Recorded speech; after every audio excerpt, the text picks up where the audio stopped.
வணக்கம் நண்பர்களே. இப்போ சமீபத்தில் 2 நாளைக்கு முன்னாடி நம்ம இந்தியாவினுடைய பிரதமர் மோடி அவர்கள் நம்ம வருகை தந்தாங்க. கூட்டணி கட்சி தலைவர்கள் எல்லாம் பக்கத்தில் அமர வச்சு என்டிஏ கூட்டணி இந்த நாட்டை ஆளும், தமிழ்நாட்டை ஆளும், ஆட்சியை பிடிக்கும், இரட்டை இன்ஜின் அரசு அமையும் என்று பேசிட்டு போனார். அவர் பேசின அடுத்த சில மணித்துளிகளில் தமிழ்நாட்டுடைய முதலமைச்சர் மு.க. ஸ்டாலின் என்ன சொன்னார்? இரட்டை இன்ஜின் ஆட்சி இல்லை, அது டப்பா ஆட்சி அப்படின்னு சொல்லி. அதுதான் உண்மையா அப்படின்னா நாம் ஏற்றுக்கத்தான் வேணும். மணிப்பூரில் இரட்டை இன்ஜின் ஆட்சி தான். அங்கே இன்னை வரைக்கும் மதத்தை வைத்து கலவரம் முத்தி அதிகமாக போயிட்டுருக்கு. பெண்களை நிர்வாணப்படுத்தி சாலையிலே இழுத்து வரப்பட்டு பாலியல் பலாத்காரம் செய்தாங்க.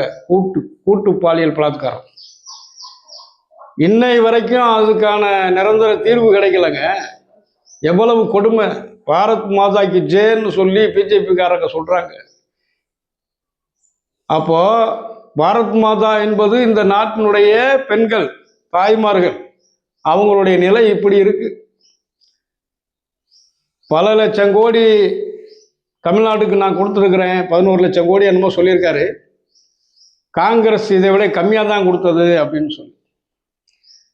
ஐயா மோடி அவர்களுக்கு 12 வருஷத்துக்கு முன்னாடி எவ்வளோ வருவாய் தமிழ்நாட்டிலேருந்து வந்தது, எந்த அடிப்படையில் காங்கிரஸ் இங்கே நிதி கொடுத்தது, இதெல்லாம் தெரியாதுன்னு நாம் நினச்சா நாம் தான் முட்டாளாக இருக்கணும்.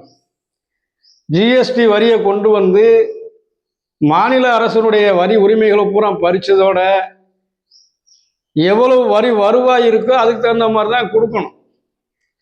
ஆக 42% கொடுப்போம்னு சொல்லி நிதி ஆயோக்கில் சொல்கிறாங்க.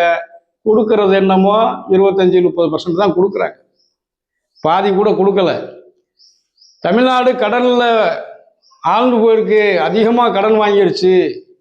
இந்த தமிழ்நாட்டில் மாபியா ஆட்சி நடக்குது அப்படின்னு சொல்லி சொல்றாரு. இருக்கலாம்,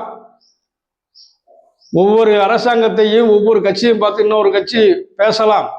எந்த கட்சியும் வந்து இங்கே உத்தம புத்திரர்கள் இல்லை. ராஜஸ்தானில் பாஜகவினுடைய வாக்குறுதி ஒரு ஆரவல்லி மலைத்தொடர் இருக்கு ராஜஸ்தானில். அந்த மலைத்தொடரை கொள்ளையடிக்கிறாங்க. கனிம வளத்தை காக்கிறதுக்கு பாஜகவுக்கு ஓட்டு போடுங்கன்னு சொல்லி தேர்தல் பிரச்சாரம் பண்ணி இன்னைக்கு ஜெயிச்சிட்டாங்க. இப்போ என்ன நிலைமை அப்படின்னு கேட்டிங்கன்னா, மத்திய அரசாங்கம் ஒரு சட்ட திருத்தம் பண்ணுது. 100 மீட்டருக்கு மேலே இருக்கிற மலைகள் தான் மலை, அதுக்கு குறைவாக இருந்தால் அது மலை இல்லை, சமதளம் அப்படின்னு சொல்லி அங்கே இருக்கக்கூடிய கனிம வளங்களை பூரா அதானிக்கு தாரைவா இருக்கிற சட்டத்தை நிறைவேற்றிட்டாங்க.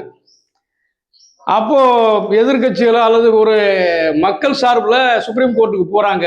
அங்கே போனதுமே மத்திய அரசாங்கம் கொண்டு வந்த சட்டத்துக்கு ஆதரவாக தீர்ப்பு வரும். ஆரவல்லி மலைத்தொடருங்கிறது ஏதோ சின்ன குன்று அப்படி அல்ல, அது மிகப்பெரிய நீண்ட மலை. அந்த மலை இல்லை அப்படின்னா இந்தியாவினுடைய பாதி பகுதி பாலைவனமாக மாறும். மக்கள் வாழ்நிலை மிக கொடூரமாக மாறும். டெல்லியில் மக்கள் வசிக்கவே முடியாது. அது எல்லாம் தெரியாதா? அது எல்லாம் முக்கியம் அவங்களுக்கு. அம்பானி, அதானி, இந்த நாட்டினுடைய வளர்ச்சி, இந்த மக்கள்கிட்ட எதுவும் இருக்கக்கூடாதுங்கிறது தான் பாஜக ஆர்எஸ்எஸ்னுடைய கொள்கை. அப்படிப்பட்ட ஒரு மாபியா உலக அளவில் வச்சிருக்கக்கூடிய அந்த அதானியினுடைய மாபியா கும்பல் அந்த மலைகளை விழுங்க முயற்சி செய்கிறது. அதுக்கு மோடி அரசு தான் வழிகாட்டுகிறது. இருக்கக்கூடிய அரசாங்கம் மக்களுடைய பொதுத்துறையை பூரா தனியாருக்கு கொடுக்குற இவர் தமிழ்நாட்டில் வந்து ஆட்சி சரியில்லைன்னு சொன்னால் என்னன்னு சொல்ல? வட மாநிலத்தில் தொழில் வளர்ச்சி முன்னேறி இருக்குன்னு சொல்கிறாங்க. ஆனால் தமிழ்நாட்டில் 2 கோடி பேர் வரைக்கும் வட மாநிலத்தவர் வந்திருக்கிறாங்க அப்படின்னு சொல்கிறாங்க. நமக்கு புள்ளி விவரம் அவ்வளோ தெரியல, நம்ம சும்மா சொல்ல முடியாது. என்னால் எனக்கு காதுக்கு வர்றதை நான் சொல்கிறேன்.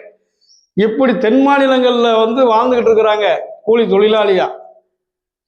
அப்படி ஒரு அவல நிலையை வச்சுக்கிட்டு இங்கே வந்து தமிழ்நாடு முன்னேறலை அப்படின்னு சொல்லி கடலில் இருக்குது அப்படின்னு சொல்லி சொல்கிறார்.